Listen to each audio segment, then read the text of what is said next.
ഇടുക്കിയിലേക്കാണെന്ന് പറയുമ്പോഴേ എല്ലാവരും ചോദിക്കും ഇടുക്കിയിലെ കാഴ്ചയൊന്നും തീർന്നില്ലേ എന്ന്. ഇതുവരെ സഞ്ചാരികളിലേക്ക് എത്താത്ത പല പല കാഴ്ചകൾ ഇനിയും ബാക്കിയുണ്ട്. അത്തരമൊരു വെള്ളച്ചാട്ടത്തിലേക്കാണ് നമ്മളിനി പോകുന്നത്.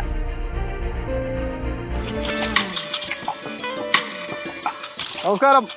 നമ്മളൊരു 400 അടി മുകളിൽ ഇങ്ങനെ വന്ന് നിൽക്കുകയാണ് കേട്ടോ. കുത്തനെയുള്ള വെള്ളച്ചാട്ടമാണ്. അപ്പോൾ ഇതിൻ്റെ മുകളിലാണ് നമ്മൾ വന്ന് നിൽക്കുന്നത്. ഇത് എവിടെയാണ് എന്നൊക്കെ നമുക്ക് അറിയണ്ടേ. അതൊക്കെ പറഞ്ഞു തരാൻ നമ്മുടെ കൂടെ ഒരാളുണ്ട്.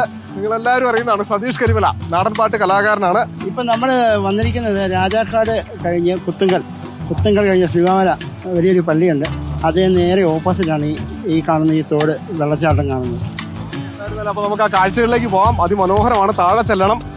കുറച്ച് നടന്ന് താഴെ ഇറങ്ങി ചെല്ലുമ്പോഴാണ് ആ കാഴ്ച കാണാൻ കഴിയുക. നമുക്ക് അതിലേക്ക് പോകാം.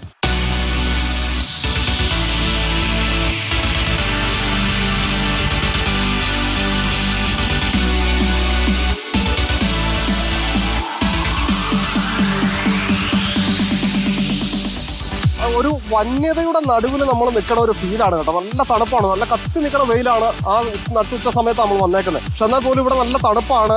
അതായത് വേനൽക്കാലം ഒരുപക്ഷമാകുമ്പോൾ വെള്ളം കുറയുമെങ്കിലും ബാക്കി എല്ലാ കാലത്തും ഇതുപോലെ തന്നെ അവസ്ഥയുണ്ട് ഇവിടെ. ഇതിന്റെ പേരെന്താ?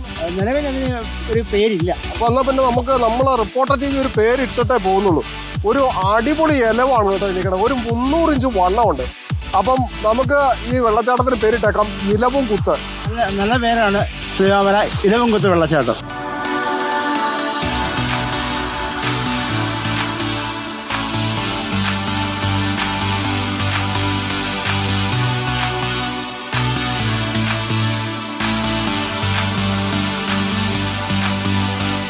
എന്തായിരുന്നാലും ഈ മനോഹരമായ കാഴ്ചയ്ക്കൊപ്പം ഒരു 4 വരി പാട്ട്, നാടൻ പാട്ടല്ലേ? തീർച്ചയായിട്ടും.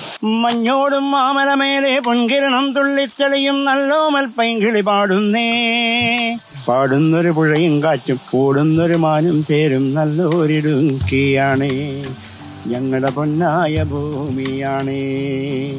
തിത്തൈ തക തൈ തക തൈ തക താരോ തക തക തിത്തൈ തക തൈ തക തൈ തക താരോ. ഓക്കെ, എന്തായിരുന്നാലും അടിപൊളി. അപ്പം ഈ പാട്ടൊക്കെ കേട്ടല്ലോ അല്ലേ? ഈ പാട്ട് കേൾക്കണമെങ്കിലും ഇവിടെ വന്നു കഴിഞ്ഞാൽ കരിമല മുകളിൽ നമ്മുടെ നാടൻപാട്ട് കലാകാരനുണ്ടാകും. ഈ മനോഹരമായ കാഴ്ചകളും നിങ്ങളെ കാത്തിവിടെയുണ്ട്. നമ്മൾ മറ്റൊരു കാഴ്ച തേടി യാത്ര തിരിക്കുന്നു. വീഡിയോ ജേർണലിസ്റ്റ് ടോബിൻ കൊച്ചുമടത്തിനൊപ്പം reporter Sandeep Rajakkad, in reporter Idukki.